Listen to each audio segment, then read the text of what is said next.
আসসালামু আলাইকুম রহমতুল্লাহ। প্রিয় দর্শক, আপনারা সকলে কেমন আছেন? আশা করি ভালো আছেন। প্রিয় দর্শক, আজকে আপনাদের জন্য মহামূল্যবান একটি গুরুত্বপূর্ণ নিউজ নিয়ে আপনাদের মাঝে হাজির হয়েছি। প্রিয় দর্শক, শিক্ষকদের বাড়ি ভাড়া 15% বাড়াতে অর্থ মন্ত্রণালয় সম্মতি দিয়েছে।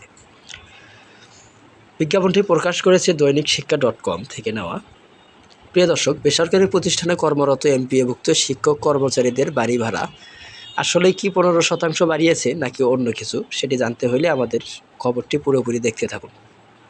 আর যদি আপনারা আমাদের চ্যানেলটিতে নতুন হয়ে থাকেন তাহলে অবশ্যই চ্যানেলটি সাবস্ক্রাইব করে বেল বাটন অন করে রাখবেন। মঙ্গলবার 21শে অক্টোবর মন্ত্রণালয়ের এক চিঠিতে এ তথ্য জানানো গেছে। চলতি বছরের শিক্ষক কর্মচারী মূল বেতনের 7.5% বাড়ি ভাড়া পাবেন। বাকি 7% আগামী অর্থ বছর থেকে কার্যকর হবে। সমূহ উল্লেখ করা হয়, পরবর্তী বেতন স্কেলে বর্ণিত অতিরিক্ত সুবিধাটি সমন্বয় করতে হবে। এমপিওভুক্ত বেসরকারি শিক্ষা প্রতিষ্ঠান, স্কুল ও কলেজ, জনবল কাঠামো ও এমপিও নীতিমালা 2021, বেসরকারি শিক্ষা প্রতিষ্ঠান, মাদ্রাসা, জনবল কাঠামো ও এমপিও নীতিমালা 2018 থেকে 23শে নভেম্বর 2020 পর্যন্ত সংশোধিত ছিল।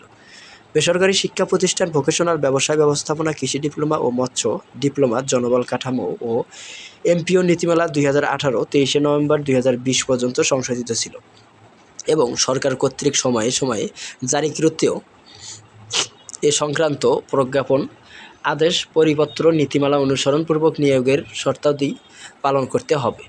বর্ণিত বাড়ি ভাড়া বৃদ্ধির ক্ষেত্রে এমপিওভুক্ত বেসরকারি শিক্ষক কর্মচারীগণ কোনো বকেয়া প্রাপ্য হবে না। ভাতা প্রদানের ক্ষেত্রে সকল আর্থিক বিধিবিধান অবশ্যই পালন করতে হবে।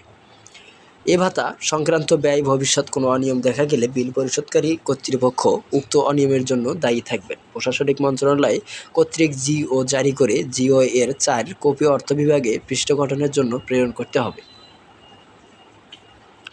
এদিকে শিক্ষা মন্ত্রণালয় জানিয়েছেন, আজকের এই মুহূর্তটা শিক্ষা বিভাগের জন্য সত্যি ঐতিহাসিক। এমপিওভুক্ত শিক্ষক কর্মচারীদের জন্য চলতি নভেম্বর থেকে 7% বাড়ি ভাড়া ন্যূনতম 2,000 টাকা এবং 2026-এর জুলাই হতে 7%, মোট 15% বাড়ি ভাড়া কার্যকর করা হবে।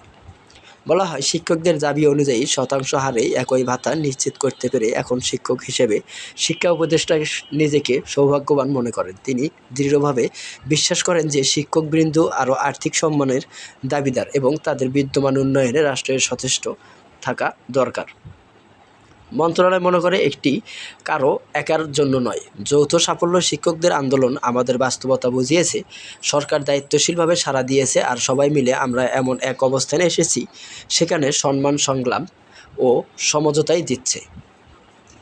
পরস্পরের প্রতি শ্রদ্ধা আর গুণগত মানসম্মত শিক্ষার বিস্তার ঘটিয়ে বাংলাদেশকে আমরা একটি মানসম্পন্ন জায়গায় নিয়ে যেতে পারব।